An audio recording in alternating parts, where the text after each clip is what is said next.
नमस्कार, मैं हूं नीलू। तो देखिए, अपने कार्यकाल में डोनाल्ड ट्रंप ऐसे ऐसे फैसले ले रहे हैं जो कि ना तो अमेरिका के लिए बेहतर है और ना ही पूरी दुनिया के लिए। अब एक और ऐसा ही फैसला सामने आया है डोनाल्ड ट्रंप का। अमेरिका में डोनाल्ड ट्रंप सरकार एक ऐसे प्रस्ताव पर विचार कर रही है जिसके तहत वहां की यूनिवर्सिटी से पढ़ाई पूरी करने वाले विदेशी छात्रों को अमेरिका में नौकरी करने के लिए $1 लाख यानी करीब करीब 96 लाख रुपए चुकाने पड़ सकते हैं। वॉल स्ट्रीट जर्नल की एक रिपोर्ट में दावा किया गया है कि इस खबर के सामने आने के बाद सोशल मीडिया पर लोगों ने इसका जमकर विरोध किया है। आलोचकों ने इसे बेहद बेवकूफी भरा विचार बताया है और कहा है कि इससे दुनिया भर के प्रतिभाशाली छात्र अमेरिका आने से बच सकते हैं। अगर ये लागू होता है तो ये फीस से राष्ट्रपति ट्रंप की अमेरिका में लगभग सभी तरह के कानूनी आवर्जन यानी कि इमिग्रेशन को सीमित करने की कोशिश को काफी बढ़ावा मिलेगा। रिपोर्ट के मुताबिक ट्रंप की ये फीस ऑप्शनल प्रैक्टिकल ट्रेनिंग यानी ओपीटी योजना से जुड़ी हो सकती है। ओपीटी एक ऐसी व्यवस्था है जिसके तहत विदेशी छात्र अपनी पढ़ाई पूरी करने के बाद अमेरिका में अधिकतम 3 साल तक काम कर सकते हैं। यह अवधि इस बात पर निर्भर करती है कि छात्र ने किस विषय में पढ़ाई की है।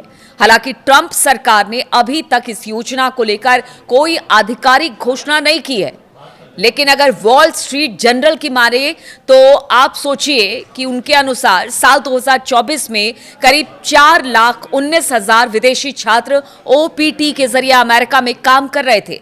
यानी पढ़ाई पूरी की 3 साल वो काम कर रहे थे और ये योजना अमेरिकी कंपनियों के लिए प्रतिभाशाली लोगों को नौकरी पर रखने का एक बड़ा जरिया है।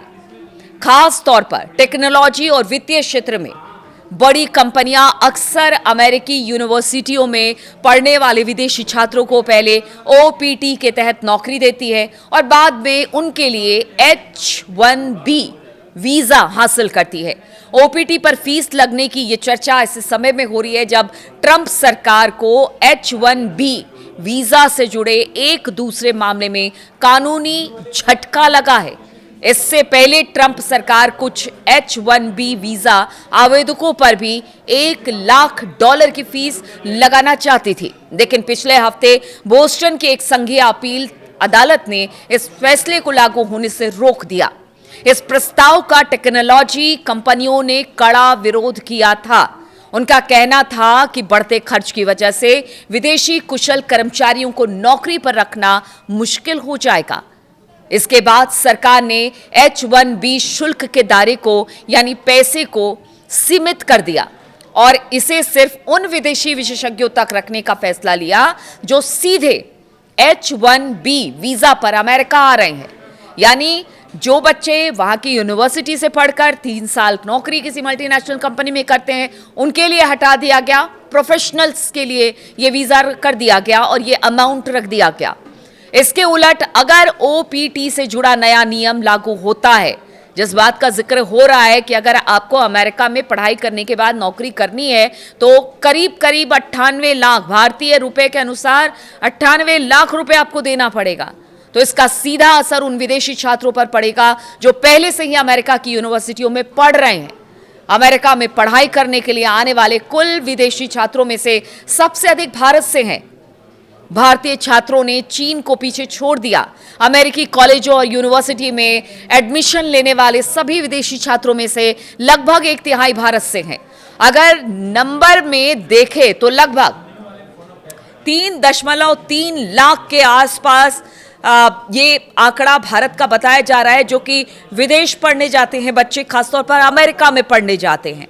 अगर डोनाल्ड ट्रंप की सरकार विदेशी छात्रों से अमेरिका में नौकरी करने के लिए $1 लाख फीस लेने के फैसले पर आगे बढ़ती है तो सबसे बड़ा झटका भारतीय छात्रों को ही लगेगा, जो कि ये सपना सजो के बैठे हैं कि वो अमेरिका में जाएंगे, वहां पढ़ाई करेंगे और फिर वहीं की किसी बड़ी कंपनी में नौकरी करेंगे। कुल मिलाकर ये नुकसान देखिए एक तरफ का नहीं है। अगर अमेरिकी अखबार ने इस खबर को छापा है और अगर अमेरिकी लोग ही, प्रोफेशनल्स ही इसका विरोध कर रहे हैं, कंपनियां इसका विरोध कर रही हैं जो अमेरिकी कंपनी है, तो ये नुकसान सिर्फ भारतीय छात्र या विदेशी छात्रों का नहीं है, बल्कि यह अमेरिका का भी नुकसान है। और नुकसान दोनों तरफ से होगा। देखिए, अगर ये नियम लागू होता है तो यूनिवर्सिटियों को भी आर्थिक नुकसान हो सकता है, क्योंकि विदेशी छात्रों से मिलने वाली फीस उनकी कुल कमाई का एक बड़ा हिस्सा है। साथ ही जो मल्टीनेशनल कंपनियां हैं, जो क्रीम छात्र हैं, जो बहुत ही बेहतर छात्र हैं, उनको यूनिवर्सिटी कैंपस में जाकर उनका सिलेक्शन करती है। 3 साल की छूट होती है इस पढ़ाई के दौरान। पढ़ाई खत्म हुआ, उसके बाद 3 साल आप अमेरिका में जॉब करिए, उसके बाद खुद ही कंपनी उनके वीजा के लिए अप्लाई करती है, अगर उनको बेहतर भविष्य उस बच्चे में दिखाए या उस स्टूडेंट में दिखाई देता है या उस एम्प्लॉय में दिखाई देता है। तो आप समझिए कि अगर इस तरह का फैसला डोनाल्ड ट्रंप लेते हैं तो विदेशी छात्रों का अब एक तरह से कह दीजिए कि अमेरिका से मोह भंग हो जाएगा। बड़ी मुश्किल के साथ तो अमेरिका में पढ़ाई करने के लिए पैसा इकट्ठा करते हैं, और ऐसे में अगर उनको वहां पर नौकरी करने के लिए भी पैसा देना पड़े तो फिर वो कुछ और ऑप्शन तलाशेंगे, और इसका नुकसान विदेशी छात्रों को तो होगा ही होगा, साथ ही साथ अमेरिका की जो कंपनियां हैं और जो यूनिवर्सिटीज है उसको भी इसका खामियाजा उठाना पड़ेगा। अब देखना होगा इस फैसले को लेकर कि आप पुराने फैसले पर जिस तरह से वीजा को लेकर एक बार पहले भी ट्रंप कानूनी लड़ाई लड़ चुके हैं और उसके बाद उन्हें वापस लेना पड़ा था वहां पर नौकरी करने के लिए, या वीजा को लेकर तमाम बातें थी, क्या इस बार भी ऐसा होगा कि इस कदम से वो अपने पैर पीछे खींचेंगे या फिर ये मामला फिर से कोर्ट में जाएगा? ये तो आने वाला वक्त ही बताएगा। लेकिन फिलहाल ये खबर ना स्टूडेंट्स के लिए अच्छी है और ना ही अमेरिकी कंपनियों के लिए ये बेहतर बताई जा रही है। बहुत बहुत शुक्रिया मेरे साथ इस वीडियो में शामिल होने के लिए।